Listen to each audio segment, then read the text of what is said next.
오늘 우리에게 주신 하나님의 말씀은 에스겔서를 보겠습니다. 에스겔 3장 3절의 말씀을 읽어보도록 하겠습니다. 제가 가지고 있는 성경책은 구약성경 1153페이지입니다.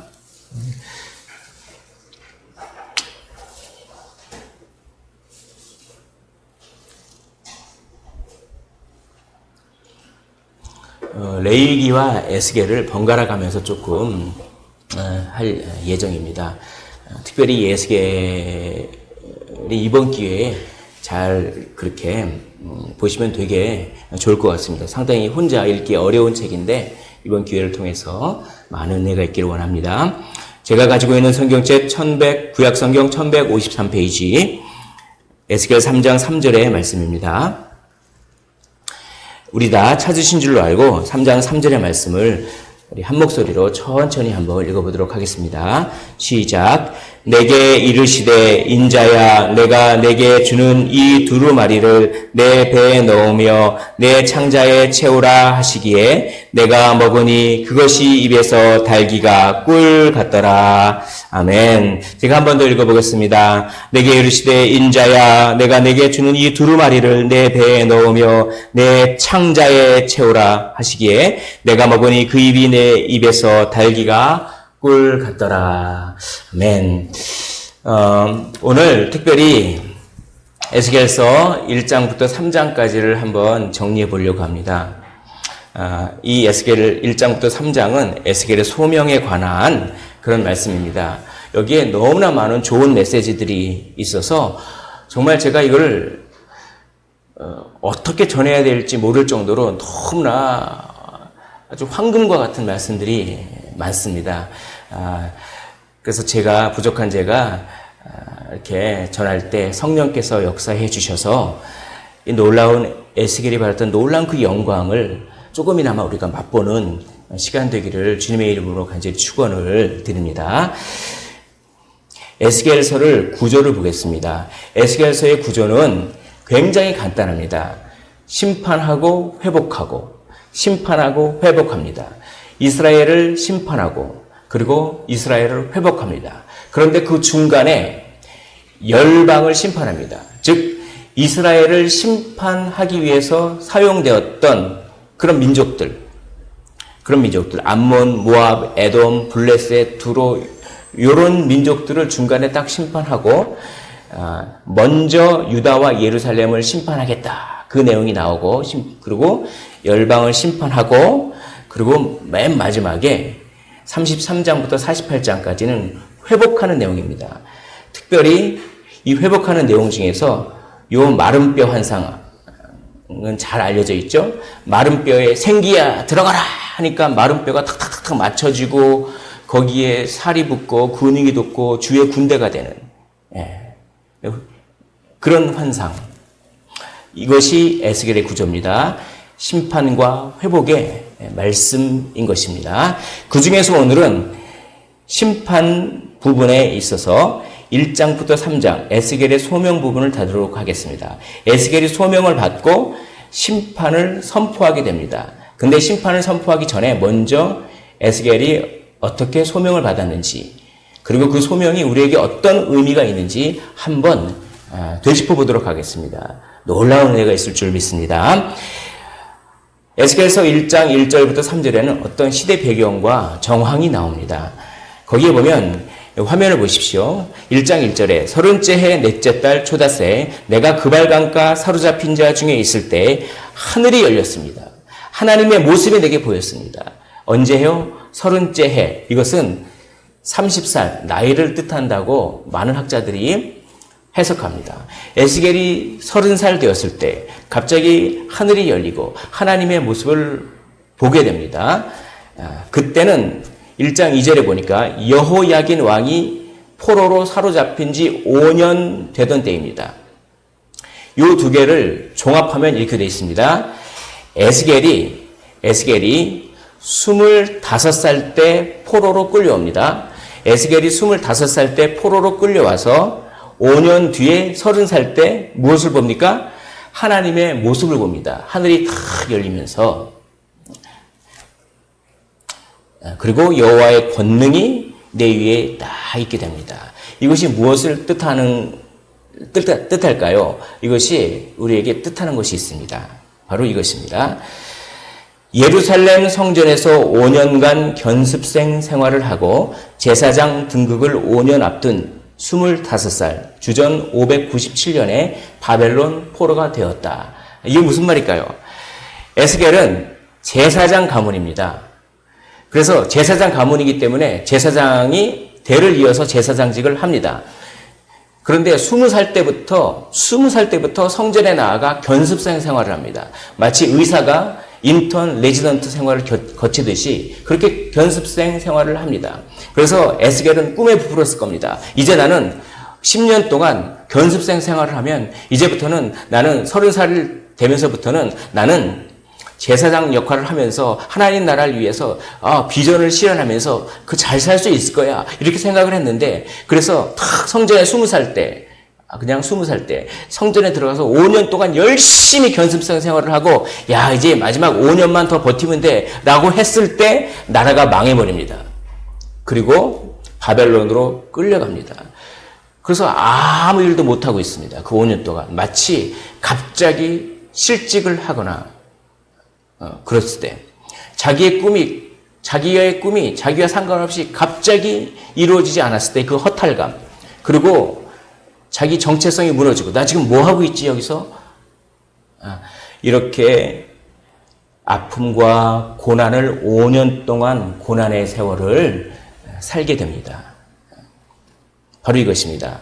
여호와의 제사장이 별다른 할 일이 없어서 바벨론에서 5년을 보냈으니 얼마나 고통스러웠을까? 자신의 정체성, 내가 지금 여기서 뭐 하고 있지? 남의 나라에 끌려와서 내가 지금 뭐 하고 있지? 나는 제사장을 해야 되는데 그것으로부터 앞으로 뭘 하면 먹고 살아야 되지? 라고 하는 문제까지 많은 고민을 하면서 막 자기 자신의 자존감 같은 것들이 내가 지금 살아있을 필요가 있을까? 보니까 청년들이 자살을 많이 해요. 공시생이라고 있죠. 공무원 준비생.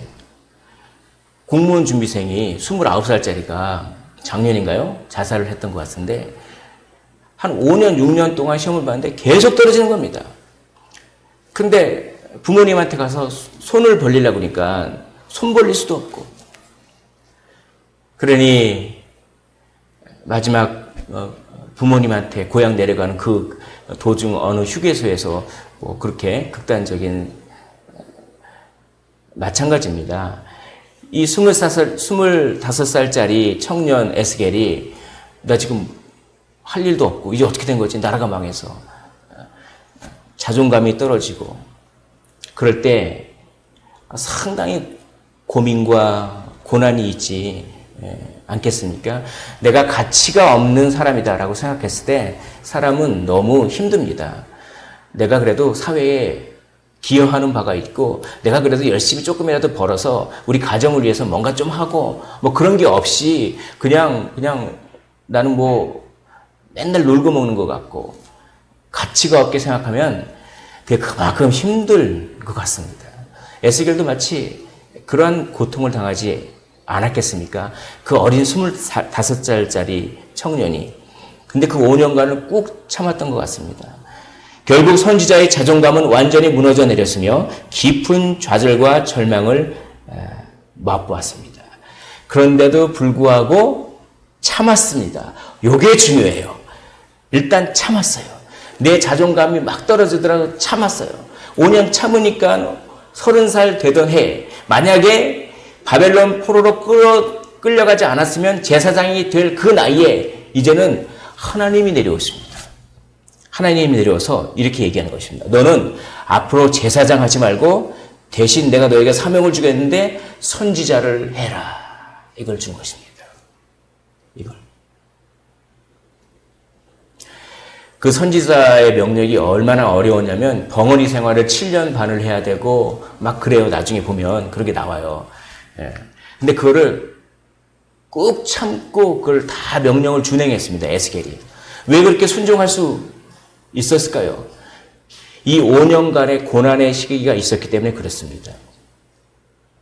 사역을 시작한 후 하나님이 어떠한 명령을 내리셔도 그가 마다하지 않고 순종할 수 있었던 것은 이런 고난의 경험을 5년이나 했기 때문에 가능합니다. 그래, 나에게 선지자라고 하는 직분이 주어진 것, 이것만 해도 감지덕지지. 이것만 해도 감지덕지지. 예수님이 날 위해서 돌아가셔서 내가 구원받은 것, 이것만 해도 감지덕지지. 뭐 내가 지금 재산이 별로 없고, 내가 지금 하는 일이 잘 안 되고, 내가 지금 아프고, 내가 지금 뭐 어떻게 그렇게 되고, 그래도 내가 예수님 믿고 구원받은 이것만 해도 감지덕지지. 그렇게 사람이 확 낮아져서 밑바닥을 치면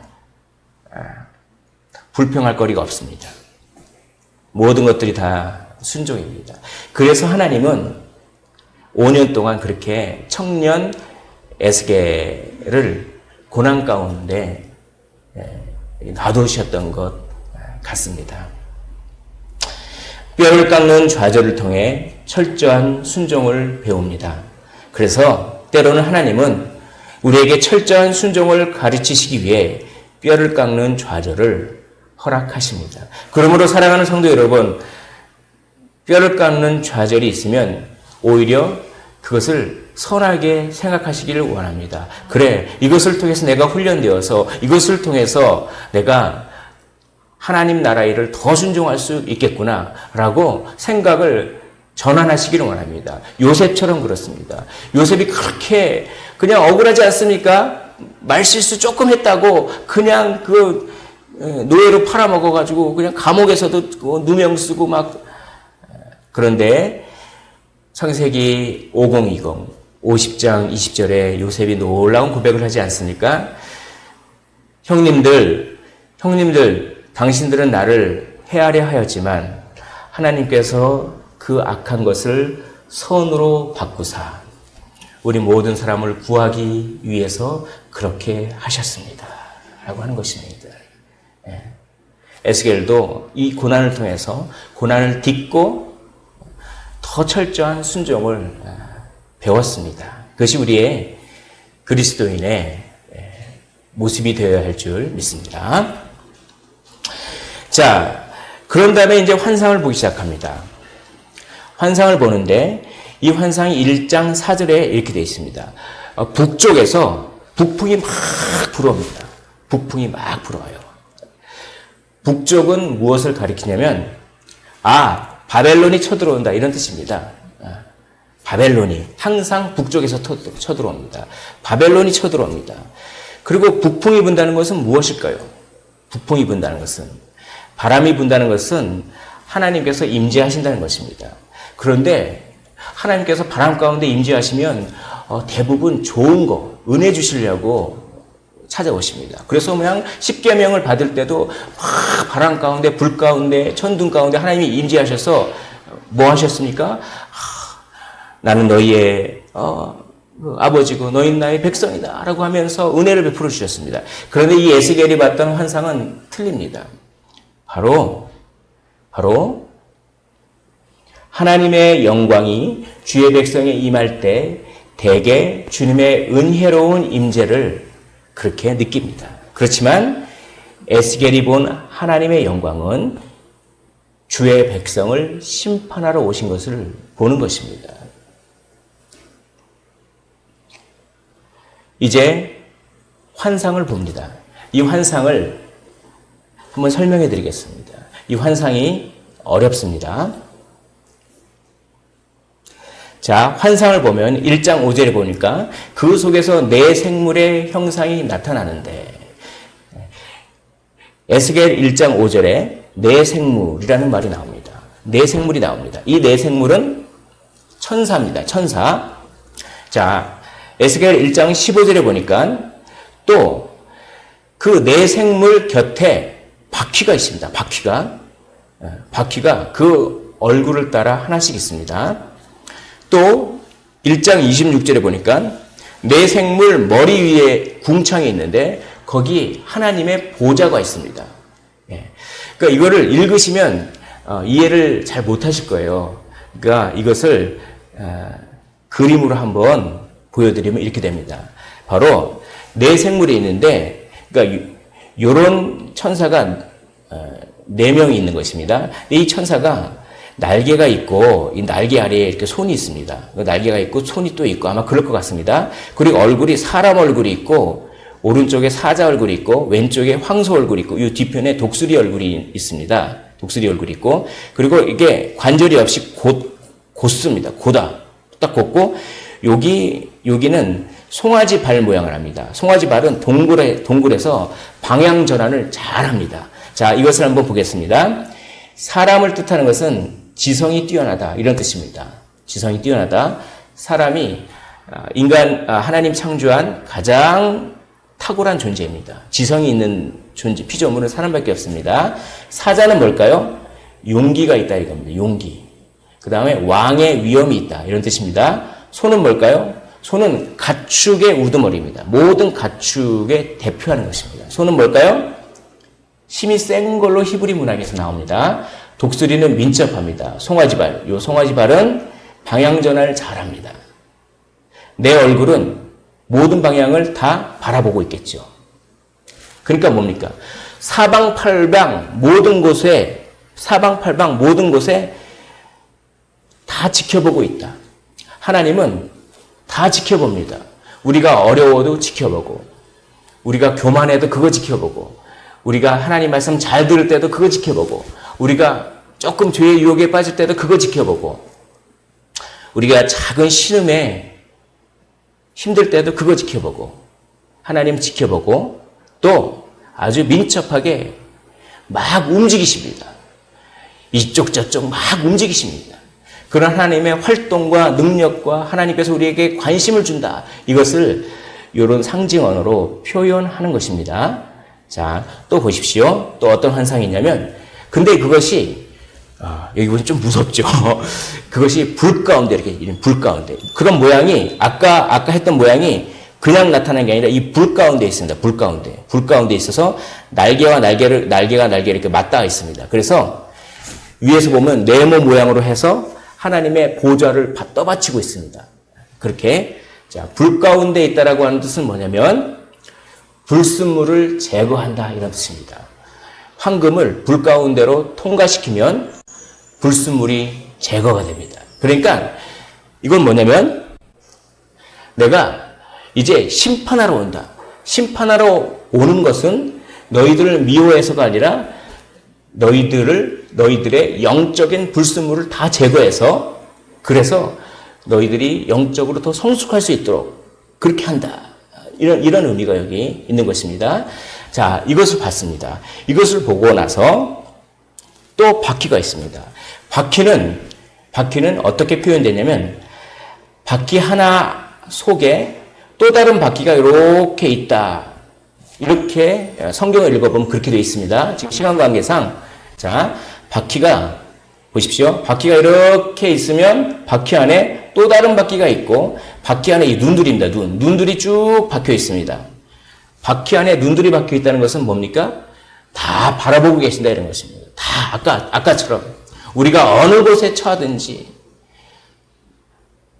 어려움에 처하든지 어떤 부한 데 처하든지 어떤 곳에 처하든지 다 바라보고 계신 하나님입니다. 그리고 이런 모양은 어떤 모양이냐면 사방팔방 막 움직일 수 있는 모양입니다.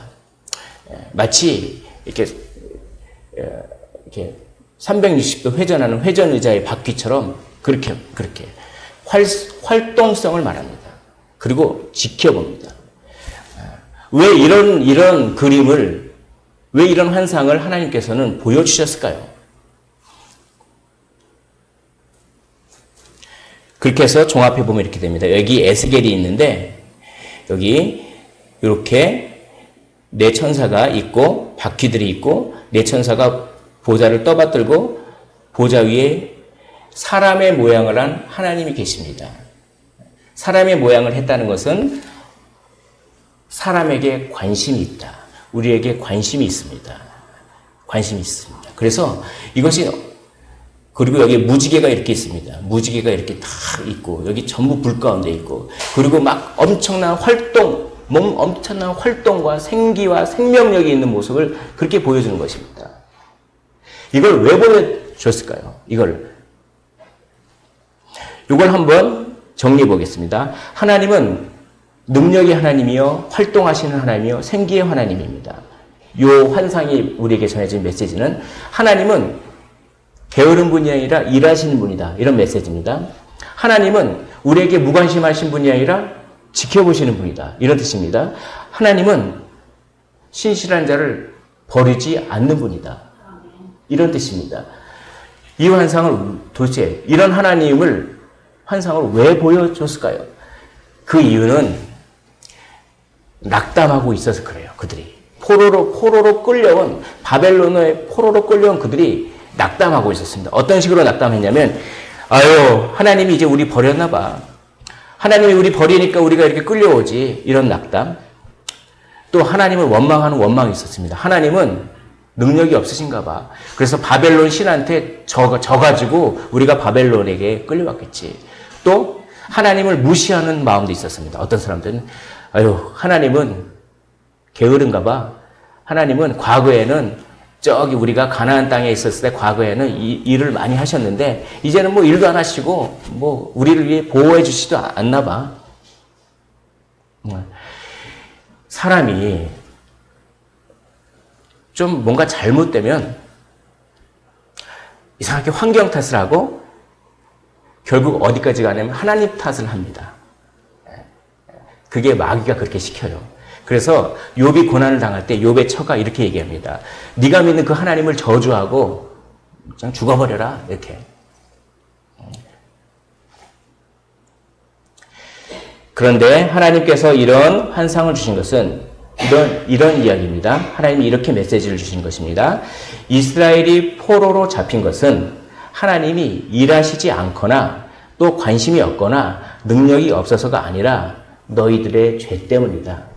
너희들의 죄 때문에 포로로 끌려와놓고선 그냥 환경 탓하고 남 탓하고 하나님 탓하고 하나님이 무슨 능력이 없다느니 하나님이 우리를 버리셨다니 하나님이 뭐 일하지 않는다니 하나님이 관심이 없다더니 그렇게 하지 말아라. 나는 이 환상을 보여준다. 나는 결단코 너희들을 포기하지 않으며 나는 능력 있고 활동하고 일하는 하나님이다. 그런데 너희들 죄 때문에 어쩔 수 없이 너희들이 포로로 잡혀왔을 뿐이다. 너희들의 무엇을 고치라?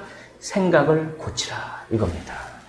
사랑하는 성도 여러분, 어떻게 생각하느냐가 그 사람의 인생이 됩니다. 그래서 똑같은 일을 당하더라도 그걸 긍정적으로 생각하는 사람과 부정적으로 생각하는 사람은 정말 그 인생이 천지 차이가 나더라고요. 우리 그리스도인은 어떻게 생각해야 됩니까? 하나님을 사랑하는 자, 곧 그 뜻대로 부르심을 입은 자들에게는 모든 것이 합력하여 선을 이루느니라. 그 말씀을 주셨지 않습니까? 눈에 보기에 힘든 것도 분명히 거기에 선한 것이 있습니다. 그래서 그걸 그렇게 생각하는 것이죠. 그렇게 생각하고 자기를 먼저 돌아봐야 하는 것입니다.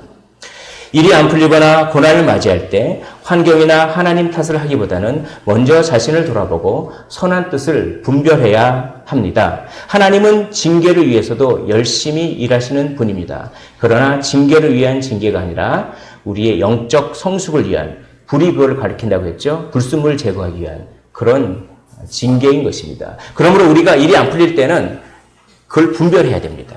혹시 이것을 통해서 하나님께서 나를 어떻게 훈련시키실까? 이렇게 분별하고 하나님의 선한 뜻을 구하십시오. 그럼 하나님께서 가장 좋은 것으로 인도해 주실 줄 믿습니다. 자, 이렇게 환상을 본 다음에 이제 드디어 소명을 내려줍니다. 소명을 내려주는데 아주 길게 내려줍니다. 2장 1절부터 2장 3장 2장에 걸쳐서 소명을 길게 내려주는데 거기에 핵심되는 단어가 있습니다. 이 핵심되는 단어를 연결하면 어떤 스토리가 나와요. 그러니까 그걸 한번 알려드리겠습니다. 핵심되는 단어가 2장 1절에 보니까 인자야 라고 부릅니다. 인자야, 사람의 아들아 이런 얘기입니다. 아담의 아들아 이런 얘기입니다. 이게 핵심 단어입니다. 또 2장 5절에 보니까 이런 핵심 단어가 나옵니다. 너희가 듣든지 안 듣든지 네가 가서 심판을 전하면 뭐 저런 사람이 다 있어. 일본 놈 앞잡이 같은 소리, 뭐 이런 식이죠. 왜 우리 민족이 바벨론에 이렇게 심판당해? 이렇게 아주 인기가 없는 소리입니다. 그러니까 그들이 안 들으려고 했을 것입니다.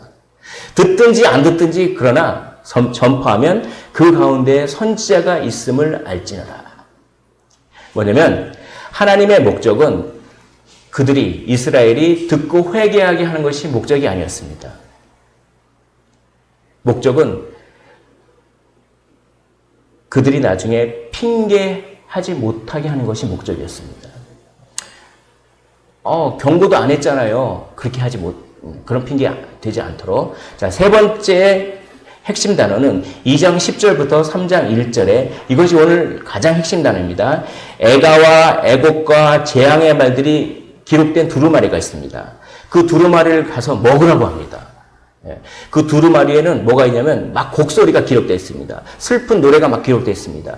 재앙의 말들이 막 기록되어 있는 그런 말들로 빼곡히 차 있는 그 두루마리를 먹으라고 합니다. 정말 이상한 명령이죠.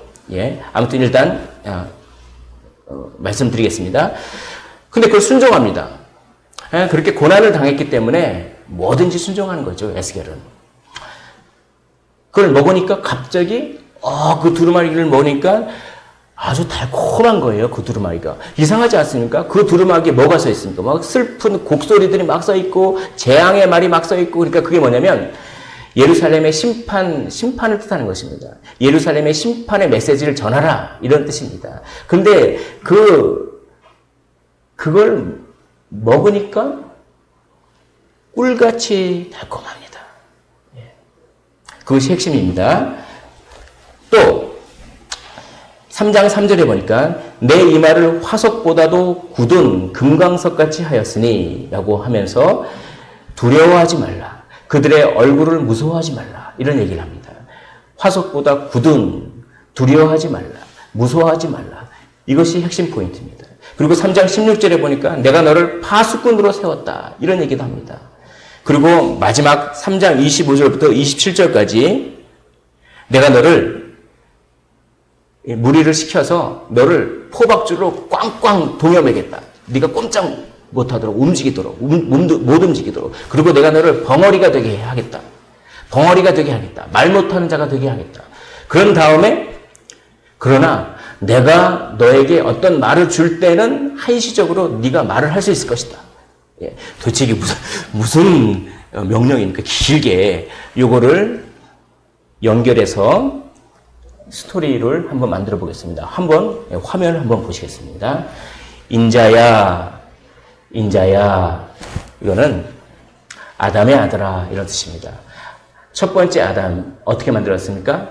그 코에 생기를 착 불어넣어서 창조를 했습니다. 그렇듯이 내가 너에게 생기를 착 불어넣겠다. 에스겔아, 내가 너에게 생기를 착 불어넣겠다. 이제 네가 심판을 선포하면 그것이 오히려 새로운 창조 사역이 될 것이다. 이런 뜻입니다. 네.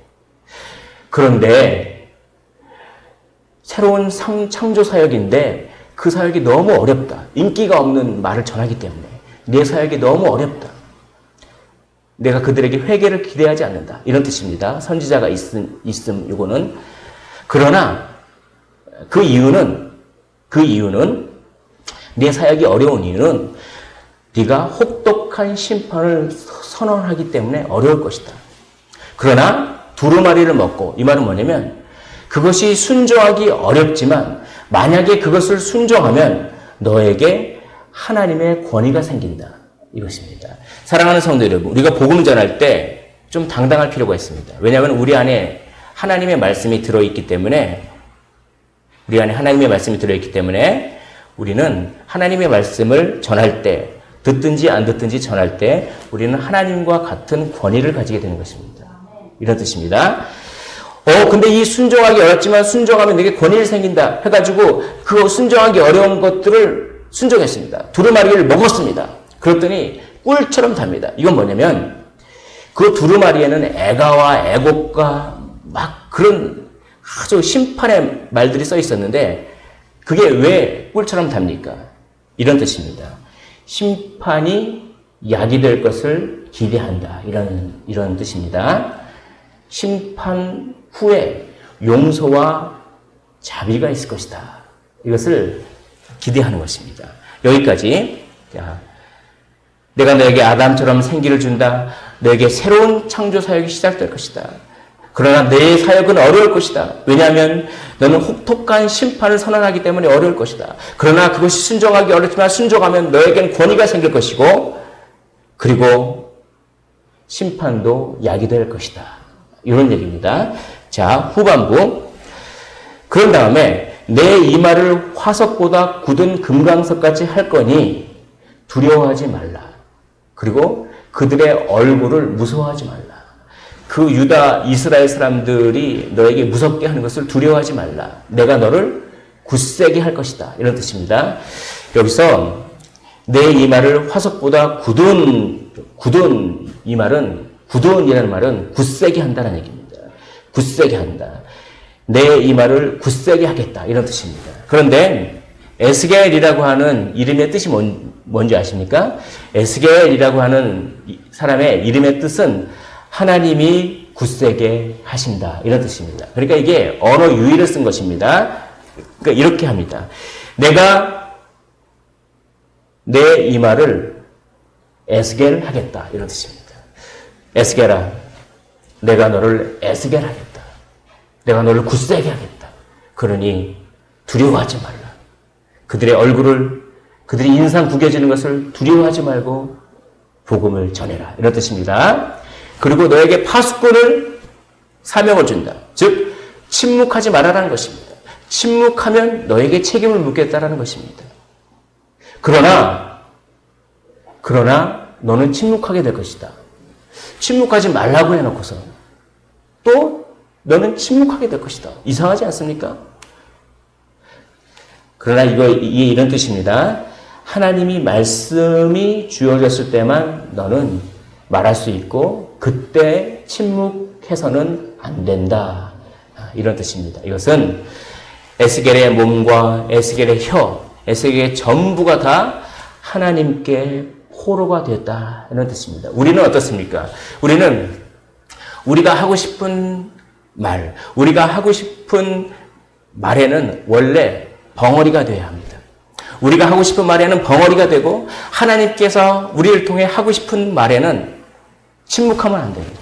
그러나 거꾸로 하나님께서 우리 보고 말하라고 하는 것은 침묵하면서 우리가 하고 싶은 말, 악평하는 말, 뒷담화하는 말, 남을 깎아내리는 말, 화내는 말, 불평하는 말, 그런 말들은 다 합니다. 그것이 아니라 선지자는 우리가 하고 싶은 말에 대해서는 벙어리요, 하나님께서 하고 싶어 하는 말에는 침묵하면 안 됩니다. 왜냐하면 파수꾼이기 때문에 그렇습니다. 자, 이게 조금 어렵죠? 자, 어렵지만 한 번만 다시 복습하겠습니다. 여기 한번 보십시오. 스토리가 있습니다. 내가 너에게 아담처럼 생기를 줘서 새로운 사역이 시작될 것이다. 그러나 내 사역이 어렵다. 왜냐하면 혹독한 심판을 네가 선언하게 될 것이기 때문에 그렇다. 그렇지만 순종하기 어렵더라도 순종하면 너에게 하나님의 권위가 생길 것이다. 그리고 심판이 약이 될 것을 기대한다. 그러므로 굳세어라. 내가 너를 에스겔, 내가 너를 굳세게 하겠다. 그리고 침묵하지 말고 경고하라. 만약에 네가 침묵하면 너 책임이다. 그러나 침묵하지 않는 것도 내가 말을 줄 때만 그렇게 해야 한다. 왜냐하면 너는 온전히 나의 것이기 때문이다. 너의 몸과 너의 혀는 너의 것이 아니다. 너의 몸과 너의 혀는 나의 것이기 때문에 그렇다. 나의 주권에 사로잡혀라. 너무 이게 어떻게 보면 웅장한 대서사지 같습니다. 이런 것들을 받았어요. 말씀으로 받았다고 생각하면, 제가 이 말씀을 받았다고 생각하면 너무 어려울 것 같아요. 그래서 에스겔이 쓰러집니다. 에스겔이 쓰러져요. 사도 요한도 요한계시록을 받고 쓰러졌어요. 그러니까 이런 엄청난 것을 받고 쓰러졌습니다. 그러니까 거의 이런 겁니다. 어떤 선교사님이 있는데 정말 이슬람은 가기 싫었답니다. 이슬람만큼은 가지 말게 해주십시오. 다른 데는 다 가도 좋습니다. 거기 가면 죽을 것 같아요. 그런데 기도하면 계속 이슬람 생각이 나는 거예요. 이슬람 그런데 막 미치겠더라는 겁니다. 기도하기 싫습니다. 근데 기도 안 하면 막 이게 불타오르고 막 그래가지고 기도합니다. 기도해서 눈 감으면 이슬람 결국 졌어요. 하나님한테. 바로 그런 것이죠. 그런 무게가 있습니다. 이걸 어떻게 감당할까요? 우리 힘으로 감당하겠습니까, 이거를? 그래서 쓰러졌습니다. 쓰러졌는데 그때 누군가가 에스겔을 일으켜 세웁니다. 주의 영입니다. 할렐루야. 2장 2절에 보니까 그 영이 내게 임하사 나를 일으켜 지치고 힘들고 어렵고 무겁고 삶에 어떤 짐이 있을 때 주의 영이 내게 임하사 나를 일으켜 세우실 줄 믿습니다. 그때 주의 영이 나를 들어올리십니다. 또 내가 근심하고 분한 마음으로 근심한 마음으로 천근만근 그 무거운 마음으로 그 삶의 그 짐을 무거운 짐을 나 홀로 지고 갈 때 여호와의 권능 주의 영이 내게 다 임해서 나를 힘있게 나를 감동시키실 줄 믿습니다. 그리고 주의 영이 임하사 나를 일으켜 내 발로 세우시고 주의 영이 임하사 주 여호와의 권능 주의 영이 내게 임하사 이 말씀을 너무나도 많이 반복합니다. 방법은 하나밖에 없습니다. 성령께서 임하시는 것입니다. 성령께서 임하셔서 마음의 권능으로 감동을 주시면 그 삶의 무게를 그리고 그 사명의 무게를 그 억울함의 무게를 그 오래 참아야 하는 무게를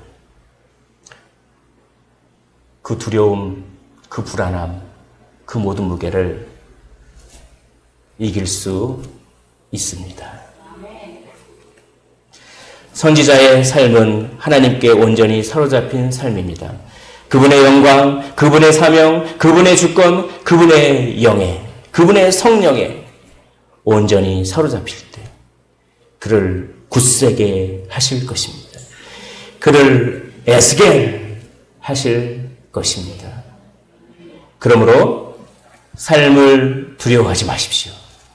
사람의 찌르는 말과 사람의 얼굴을 무서워하지 마십시오. 우린 모두 에스겔이기 때문입니다.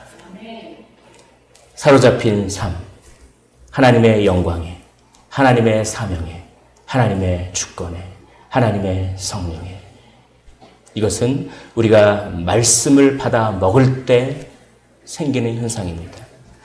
내게 이르시되 인자야 내게 주는 이 두루마리를 내 배에 넣으며 내 창자에 채우라 하시기에 내가 먹으니 그것이 내 입에서 달기가 꿀 같더라.